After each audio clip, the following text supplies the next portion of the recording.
여러분 역사책을 읽거나 사극을 보다 보면은 비슷비슷한 왕의 이름들을 많이 접하게 될 겁니다. 한국사에서 가장 많이 접하게 되는 조선의 왕 이름들은 대부분 무슨 조나 무슨 종이고, 그리고 삼국시대로 거슬러 올라가면은 지증왕, 법흥왕, 광개토대왕 이렇게 무슨 왕이라고 부르는 이름도 많죠. 그러면 가까운 중국은 어떨까요? 한나라 문제, 한나라 무제, 그리고 수나라 양제 이런 식으로 무슨 제라는 이름 들어보셨죠? 아 그럼 얘네는 왕이 아니라 황제니까 그냥 이렇게 부르나 보다 싶다가도 또 갑자기 한나라 고조, 당나라 태종, 송나라 휘종 이런 식으로 무슨 조 혹은 무슨 종이라고 부르기도 합니다. 그러다가 나중에는 또 송무제니, 영락제니, 강희제니 이렇게 세 글자로 무슨 제라는 이름을 쓰기도 하죠. 자, 이런 이름들은 대체 어떤 기준으로 지은 건지 이번 짧은 역사에서는 요걸 알아보도록 하겠습니다.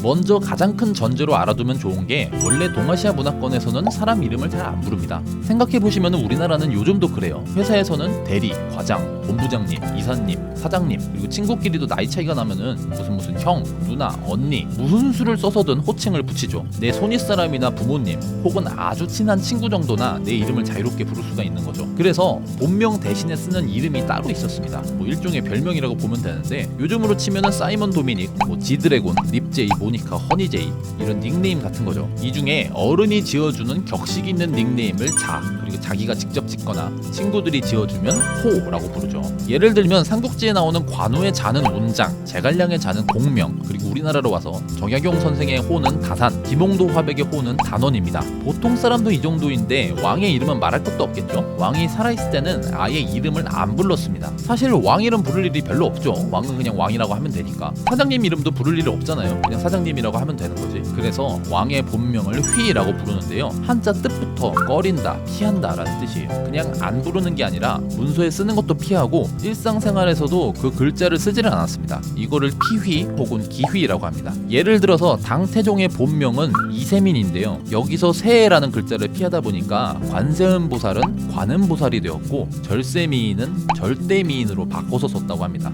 찾아보시면은 피휘 때문에 생긴 이런 예가 엄청나게 많아요. 그런데 만일 왕의 이름이 흔히 쓰는 한자라면은 피휘가 너무 어렵고 일상생활에도 방해가 되겠죠. 그래서 왕의 이름은 보통 한 글자로 짓고, 그것도 아주 특이하고 복잡한 한자라서 일상생활에 잘 안 쓰는 글자로 지었다고 합니다.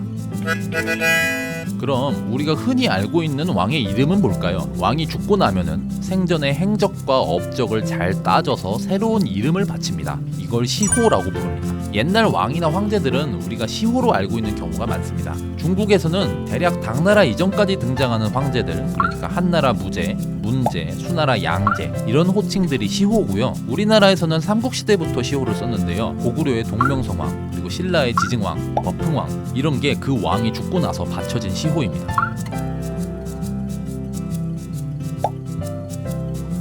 다만 이 시호는 왕한테만 있는 건 아니고 높은 사대부들한테도 있었어요. 아마도 충무공 이순신 장군이 가장 유명할 것 같네요. 원래 시호는 두세 글자, 많아야 네 글자 정도였어요. 근데 나중엔 이 시호가 점점 길어집니다. 왜냐면은 선대 황제의 정통성과 공덕을 강조하다 보니까 좋은 글자를 덕지덕지 붙였던 거죠. 예를 들어서 한나라 무제의 시호는 효무 황제 네 글자입니다. 이걸 줄여서 무제라고 통칭으로 부르는 거죠. 근데 당나라 현종의 시호는 지도 대성 대명 효황제 9글자고요. 송나라 태조의 시호는 개운입극 명무예문 신덕성공 지명대효 황제 18글자입니다. 조선의 왕들은 어떻게 했느냐? 태종 임금의 시호는 성덕신공 문무광효 대왕, 그리고 영조 임금의 시호는 정문 선무 희경 현효 대왕이었죠. 근데 솔직히 이름은 부르자고 짓는 건데 이렇게 복잡한 이름을 어떻게 외우고 부르겠어요. 그래서 이름이 또 하나 등장합니다.